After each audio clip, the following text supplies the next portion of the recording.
साल 1952 में पहले लोकसभा चुनाव में लगभग 104.5 मिलियन रुपए खर्च हुए थे, जबकि 2014 के आम चुनावों में लगभग 38.7 बिलियन रुपए यानी 3,870.3 करोड़ रुपए खर्च हुए थे। वोटिंग लोकतंत्र का आधार है और वोट देना हर जिम्मेदार नागरिक का कर्तव्य भी है। साल 1950 में चुनाव आयोग की स्थापना की गई थी ताकि इलेक्शन प्रोसेस को सही तरीके से चलाया जा सके। उसी दिन की याद में हर साल की तरह आज पूरा भारत नेशनल वोटर्स डे मना रहा है। आज टूरिज्म डे भी है, यानी हमारे देश की सुंदर डाइवर्सिटी को सेलिब्रेट करने का दिन।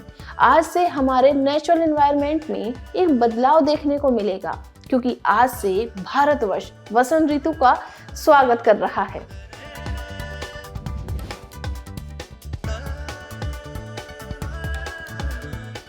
शायद आपको पता हो कि पहला लोकसभा चुनाव 489 सीटों के लिए लड़ा गया था, लेकिन 1977 में इनकी संख्या बढ़ाकर 543 कर दी गई थी। 2014 लोकसभा चुनाव में पहली बार नोटा की ऑप्शन का यूज किया गया था, जब लगभग 60 लाख वोटर्स ने इलेक्शन में खड़े सभी कैंडिडेट्स को चुनने में सहमति नहीं दिखाई थी। अगर वोटर्स की बात करें तो 2019 के लोकसभा चुनावों के लिए 84.3 मिलियन वोटर्स थे। डेमोक्रेसी यानी लोकतंत्र शासन की एक ऐसी व्यवस्था जो सरकार बनाने और चलाने में प्रत्येक नागरिक को समान अधिकार देती है। यानी ये ऐसा शासन है जो जनता के द्वारा जनता के लिए चुना जाता है। भारत एक डेमोक्रेटिक देश है, यानी यहाँ भी वोटिंग द्वारा प्रतिनिधि चुने जाते हैं। तत्कालीन राष्ट्रपति श्रीमती प्रतिभा पाटिल ने इसकी शुरुआत की थी। 25 जनवरी 2011 को नेशनल वोटर्स डे घोषित किया गया और तभी से भारत हर साल लोकतंत्र के इस सुंदर उत्सव का जश्न मनाता है।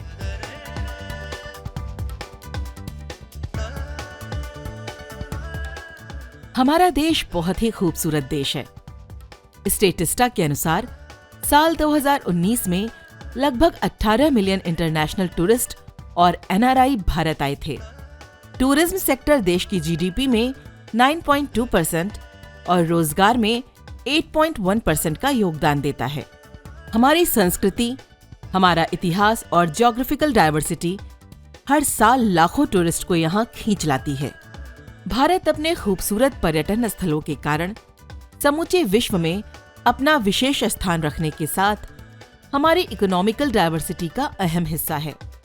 साल 1958 में सरकार ने भारत में आने वाले पर्यटन के महत्व को महसूस किया और इसीलिए पर्यटन के लिए एक अलग टूरिज्म डिपार्टमेंट बनाया गया।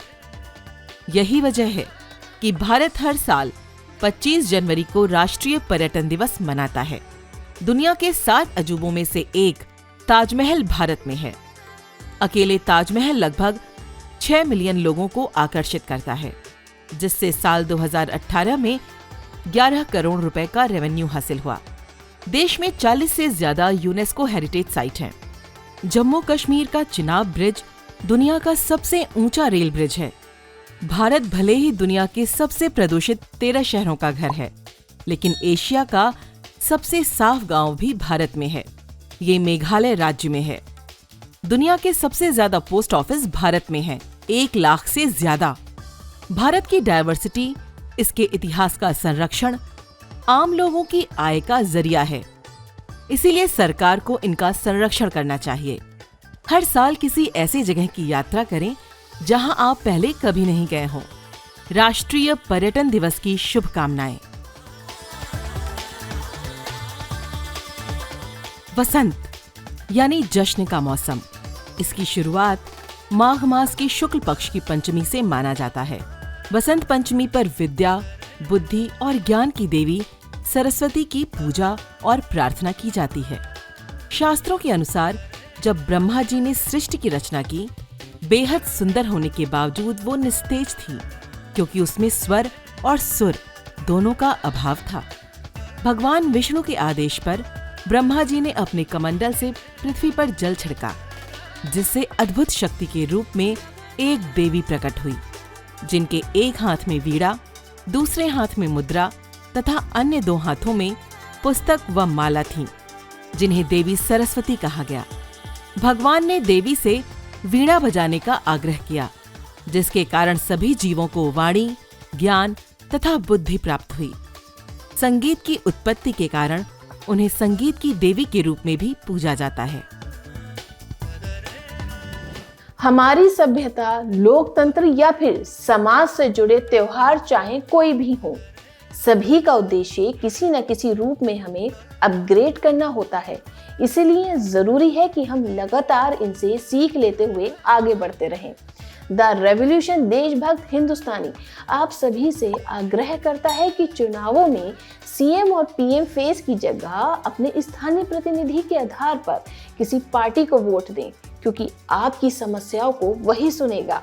नेशनल वोटर्स डे की हार्दिक शुभकामनाएं।